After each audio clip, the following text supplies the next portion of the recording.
Good morning dear students. Welcome back to our lesson that is life processes.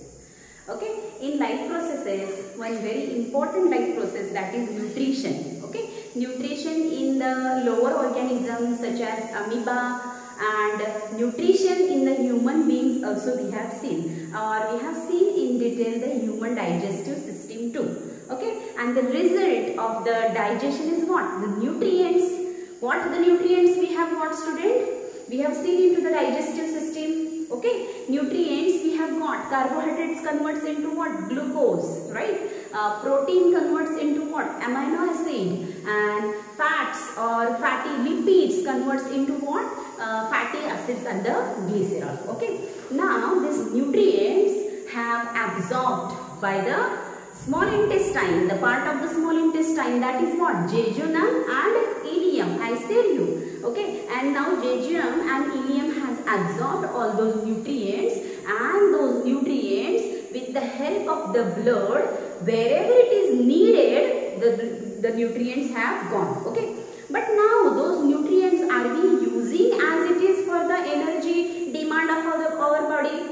No, those nutrients as it is we do not use them. We break down those nutrients. Breaking down of those nutrients, right? Breaking down of those nutrients in presence of oxygen is called as what? Respiration. Now what kind of nutrients we have taken, students? Glucose, right? Carbohydrates converts into glucose, so glucose we have. Then protein converts into amino acids, so amino acids we have. And third, the lipids, okay, lipids converts into what? Fatty acids and the glycerol. So three kinds of nutrients we have now, okay, water soluble nutrients we have. Now those nutrients will break down, into the, in presence of oxygen to form what? Energy. Okay, the byproduct of the respiration is what? Energy. I think last year you have an important cell organelle that is called as what? Mitochondria. Right? Mitochondria is a double membranous structure. The outer membrane is a porous which allowing the entry and exit of only particular material. Inside it, folding membrane was there. That membrane was called as what? Cristae. And inside the cristae, there is a process of respiration is taking place. Okay, inside the cristae what happens? The breaking down of the nutrients is taking place in presence of oxygen, that is called as what? Respiration. Okay, here I would like to draw one diagram for you which is the site of the respiration into the human being. Okay, into the human being or into the any cell. See, this is just the structure of the mitochondria. Okay, now the nutrients by the selectively permeable membrane we are knowing, students, cell you have studied last year. So when the nutrients are entering into the cytoplasm, those nutrients are going into the mitochondria. What kind of nutrients now? Glucose, then what? Amino acids and what? Fatty acids. Now these amino acids, glucose and fatty acids will break down. It will break down in presence of what? In presence of oxygen to release. In presence of oxygen to release what? Energy plus CO2 plus H2O. Okay, student, it is clear for you. Glucose or amino acids and fatty acids will break down in presence of oxygen to release what? Energy. Energy in the form of ATP, right? Energy. So mitochondria is called as what? Powerhouse of the cell, and the energy which is stored into the mitochondria in the form of what? Adenosine triphosphate. Okay, ATP. Energy will be ATP. Okay, and at the same time carbon dioxide also will get released and water also will get released, and this whole respiration process is what? A metabolic process. It is what? Metabolic process.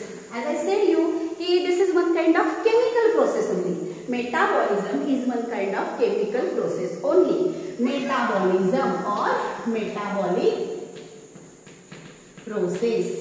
Metabolic process is actually the combination of anabolic and catabolic.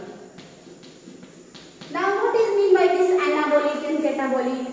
When the things are breaking down, when the nutrients are breaking down, anything which is breaking down into the body is called as what? Catabolic process. And something is going to prepare into the body, that is called as what? Anabolic process.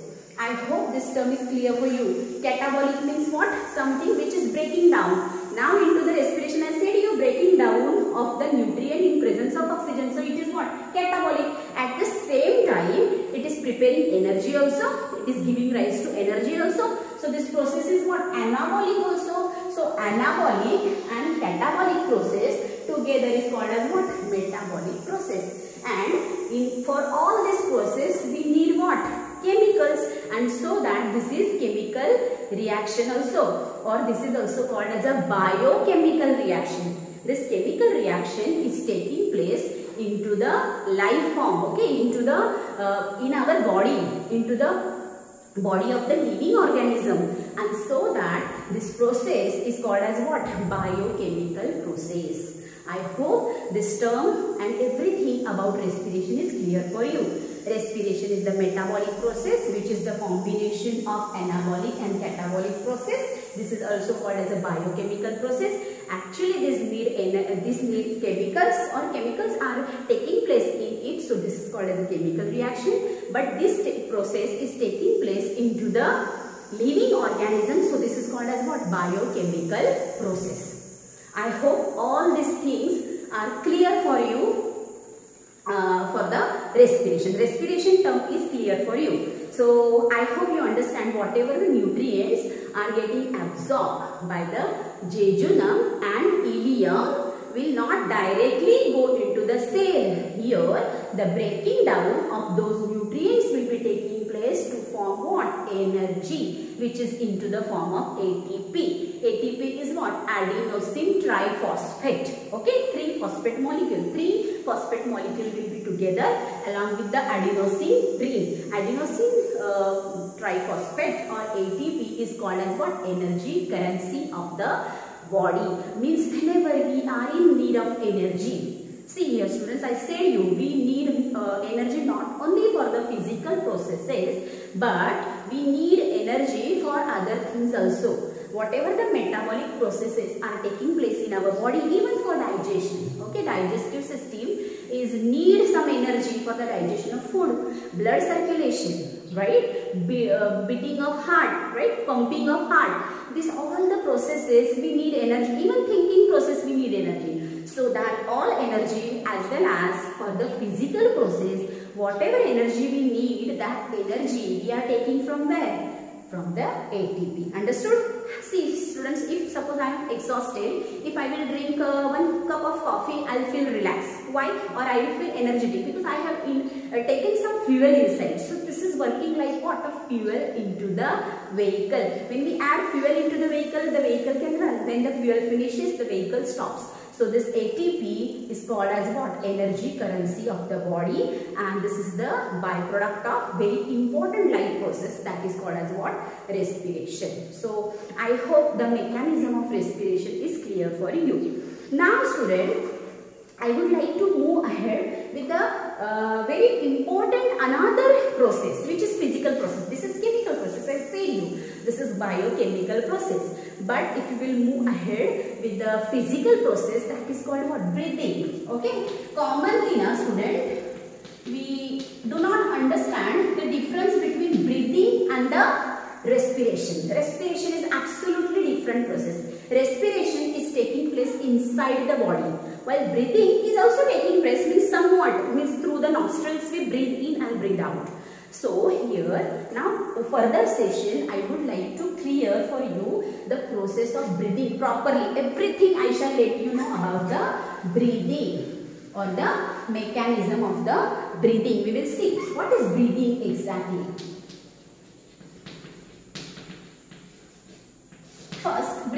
what? The physical process. Okay, physical process. Okay, and breathing also involves two things. See, if I would inhale oxygen, inhalation of oxygen and exhalation of carbon dioxide, these are two major events taking place into breathing. Okay, so inhalation of oxygen, inhalation of oxygen and exhalation of CO2. Okay, keep in mind. And inhalation of oxygen and exhalation of CO2 commonly called is what? Breathing. Okay, so I hope it's clear for you, and do not intermix and do not say respiration and breathing are the common process. No, breathing helps for the respiration, because I said you, for the respiration we need oxygen, and that oxygen is taken by the breathing process. Okay, so and the respiration's byproduct is giving out by the process of breathing. So breathing and respiration are interconnected but not the same. So please do not misunderstand and don't say that breathing and respiration are the common processes. Okay, now I would like to clear the mechanism of breathing, exactly what happens into the breathing. See, students, just now we have seen a digestive system, right? In the digestive system, whatever the parts were present into our stomach or everywhere, that was present, all those parts of the digestive system were present into one cavity-like structure. Okay, and that cavity is called as what? Gastrointestinal cavity, because stomach and small intestine, large intestine, other glands were present in it. So that cavity was called as what? Gastrointestinal cavity. And above it we will have one more cavity. See, as students, in the diagram also you can see, this is the diagram of what? Thoracic cavity. You can see here there is one rib cage, means the bony box like structure is present, and that box like structure is made up of what? Ribs. At the bottom you can see there are floating ribs. Okay, these are floating ribs which are not harming to our stomach actually. These are the protective. Okay, so these are floating, these are not joined together. But upper ribs, if you will see, those ribs are joined together, and because of that joining, a cavity-like structure has formed. That cavity is called as what? Chest cavity, or it is also called as thoracic cavity. Thoracic cavity. Okay, but mainly now we will use the term thoracic. Okay, so this is what? Rib cage. Rib cage is what? The cage-like structure of the rib. So it is called as what? Rib cage. And inside the rib cage, the cavity-like structure is present, and that cavity-like structure is called as what? Chest cavity or the thoracic cavity. Now in future we are going to use the word thoracic cavity. Inside the thoracic cavity you will see well developed two lungs are present. Actually, lung is the main part of the respiratory system. So two lungs are present. Along with that, one windpipe is also present, then bronchioles, bronchioles, that we will see very soon in detail in our further session. So those all are present. So lungs are present. At the same time, what? Heart is also present into the thoracic cavity. And why it is kept into the thoracic cavity? Because these are what? The delicate internal organ, and to protect them we have kept them into the thoracic cavity, into the rib cage. Okay, now we will see, if you will see the structure, you will get to know that the gastrointestinal cavity and the thoracic cavity are separated by one flap-like structure, and that flap-like structure is called as what? Diaphragm. Okay, that structure is what? Called diaphragm, which separates the gastrointestinal cavity and the thoracic cavity. Okay, see students, when we breathe in, now you can also breathe in and see, touch to your chest, and when you breathe in, that time what happens, students? The chest cavity swell up. Okay, or the chest cavity increases its volume. Actually, what happens here? It increases its volume means what? whenever the breathing process is taking place, that time we inhale oxygen, right? When we inhale oxygen, that time what happens? The lungs are getting filled with oxygen, right? The lungs are getting filled with oxygen and the rib cage is moving ahead, and for that expanded lungs, it is giving a place. Understood, student? See, if I am standing here now like this, if I will increase the chest, means it will swell, the part will swell. So what will happen? The rib cage will move ahead, and because of that, what will happen? The lungs will get a proper place to expand themselves, and as they will expand, the chest cavity will increase. And when I will breathe out, that time what happens? The chest cavity becomes smaller because the lungs will give out carbon dioxide and lungs will become smaller. So this continuous expansion and relaxation of the lungs called as a breathing because of the oxygen and the carbon dioxide.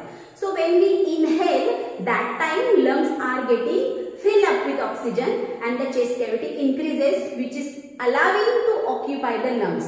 At the same time, when we exhale out carbon dioxide, the lungs are being smaller and the chest cavity decreases, or the lungs are getting smaller. Okay, so this is the mechanism. At the same time, you can see, student, this is the diaphragm. Okay, when this structure diaphragm, when we are relaxed, okay, when we are relaxed, that time the shape is like a dome. This shape is like a dome. But when we inhale oxygen, that time the lungs are not expanding into the forward direction. The lungs are also expanding into the downward direction also. As the lungs are expanding into the downward direction, this dome shape becomes flat. This dome shape becomes flat to increase, which is giving the place for whom? The lungs to expand. So the lungs will expand. So this this diaphragm will become straight. And again, when the lungs will become small at the time of the exhalation of the CO2, again it will get a shape of the dome. Okay, so when it will relax, that time the shape of the dome, the shape of this diaphragm is what? Flat. And when it is relaxed, that time it will have a shape of dome. Okay, so this is the mechanism of the breathing, and breathing and respiration are absolutely two different processes. Thank you so much. I hope you understand this concept of respiration and breathing. In further classes, we will see the next part. Thank you so much.